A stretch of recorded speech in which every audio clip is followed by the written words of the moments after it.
నా పేరు శ్రీకాంత్ రెడ్డి, మాది పెనుమగ గ్రామం. మా ఫస్ట్ నుంచి 3 తరాల నుంచి వ్యవసాయం మీద ఆధారపడే కుటుంబం అన్న. మా తాతగారికి ఎకరం వచ్చిందన్న, దాన్ని మా నాన్నగారు 12 ఎకరాలు చేశారన్న.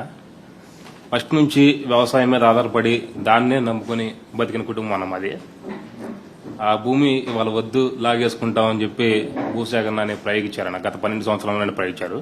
అప్పుడు మన సహకారంతో కోర్టుకెళ్లి స్టే తెచ్చి ఈ 12 సంవత్సరాలు కాపాడుకోగలిగాం. మళ్లీ ఇప్పుడు కొత్తగా రెండోసారి గెలిచిన తర్వాత మళ్లీ ఇంకొకసారి భూసేకరణ పోయిన నెలలో ప్రయోగించి మిమ్మల్ని ఎలాగైనా భయపెడతామని చెప్పి మళ్లీ ప్రయోగించారన్న.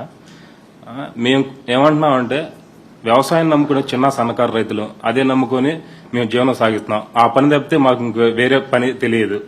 అదిగాక రాష్ట్రంలో ఎక్కడైనా కరువు వచ్చినా సరే మా మండలంలో కరువు రాలేదన్న. ఇప్పుడు రాష్ట్రంలో ఎక్కడైనా కరువు వచ్చినా మా మండలంలో కరువు రాలేదు. ఈ సారవంతమైన భూములు సరే, కొండవీటి వాగు ఎప్పుడైనా ముంపు గురైనా సరే ఒక పంట పోయినా సరే మిగతా 2 పంటలు మేము సాగు చేసుకుని జీవనం గడుపుకునేవాళ్ళం.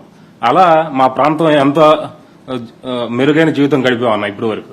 అలాంటి భూమిని ఇప్పుడు ఏదో కార్పొరేట్ సంస్థలకి లేదా వాళ్ళు నచ్చిన వాళ్ళు కేటాయించడం కోసం మీ భూమి ఇచ్చేయండి అని అంటే మా భూమి మాకు హక్కు ఉండదానా?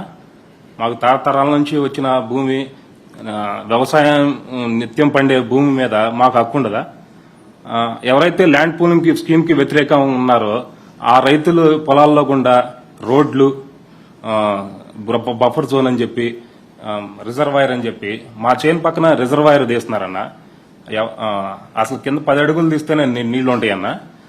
మేము ఇవ్వటలేదని, ఆ రిజర్వాయర్ లో మేము ఇవ్వటలేదని చెప్పి మా పొలం అంచుకాన 30 అడుగులు లోతు తీసేశారన్న మా చేను పక్కన. ఆ రిజర్వాయర్ లోకి మొన్న గండి కొట్టి నీళ్లు పెట్టేసి అలా అయినా సరే వీళ్ళ పొలాలు ఇరిగి పడిపోతే ఆ రిజర్వాయర్ లోకి అలా అయినా భయపడిపోయి వాళ్ళు ఇస్తారని చెప్పి మొన్న చేశారన్న 4 రోజుల క్రితం. కానీ మేము కోరేది ఒకటే, వాళ్ళు ఎంత భయపెడదలుచుకున్నా మేము వ్యవసాయం నమ్ముకున్నాం. ఎన్నో గాలి వాళ్ళని చూసాం, వరదలను చూసాం, అన్ని చూసాం. ప్రకృతినే ఎదిరించి వ్యవసాయం చేసేవాడు రైతన్న. మేము వాళ్ళు ఎన్ని భయపెట్టినా మేము వ్యవసాయాన్నే నమ్ముకున్నాం, వ్యవసాయం చేస్తున్నాం. ఇది పడిపోయినా సరే అవసరమైతే చేపల చెరువు చేసి చేప పిల్లలు వేసి చేపలైనా పెంచుతాం. కానీ వీళ్ళు చేసే భూదందాకి దానికి వ్యతిరేకంగా ఉన్నామన్నా. అన్న శ్రీకాంత్ చెప్పేది ఏంటంటే అన్న, మెయిన్ రోడ్లకి ఏదైనా పెద్ద హైవేలు కాదన్న ఇది తీసుకుంటుంది. ఇప్పుడు మొత్తం కలిపి 30 రోడ్లు అన్న, 29 గ్రామాలు 30 రోడ్లు అన్న. కిలోమీటర్కి ఒక అడ్డం రోడ్డు, కిలోమీటర్కి ఒక నిలువు రోడ్డు. ఈ ఏదో ఒక రూపేనా అంటే వాగు ఎక్స్టెన్షన్ అని కానీ, వాగు సుందరీకరణ. మరి సుందరీకరణ అంటే ఏం చేస్తారనండి? వాగు సుందరీకరణ కానీ లేకపోతే రోడ్డు కానీ, అవి ఇంటర్నల్ రోడ్లు ఏదో ఒక రోడ్డు ఏదో ఒక పొలంలో తగులుతుంది, అది తీసుకుంటా ఉంటున్నారన్న. పెద్ద రోడ్లు కాదు, ఏం కాదన్న, చిన్న ఇంటర్నల్ రోడ్స్. పెద్ద రోడ్లకి ఏదన్నా ఇప్పుడు పాపులేషన్ ఎంతన్నా మాది మొత్తం కలిపినా కూడా ఒక 5 లక్షలు ఉంటుంది 29 ఊర్ల మీద. ఏదో ఒక 5 కోట్ల మందికి ఉన్నట్టు 30 రోడ్లు ఏంటన్న అసలు? కొండవీటి వాగు ఎక్స్టెన్షన్ కూడా ఎన్జీటీ జడ్జిమెంట్ కి పూర్తి విరుద్ధం సార్. యాక్చువల్గా అది అసలు కదిలించకూడదు. కొండవీటి వాగు డైవర్షన్ చేస్తున్నాడు సార్. మొత్తం డైవర్ట్ చేసి రైతుల పొలాల్లోంచి డైవర్ట్ చేస్తున్నాడు. అది నేషనల్ గ్రీన్ ట్రిబ్యునల్ జడ్జిమెంట్ కి పూర్తి విరుద్ధంగా ఉంది సార్. రెండోది ఏంటంటే ఇప్పుడు ఆయన రైతు చెప్పింది పెనుమగతంది.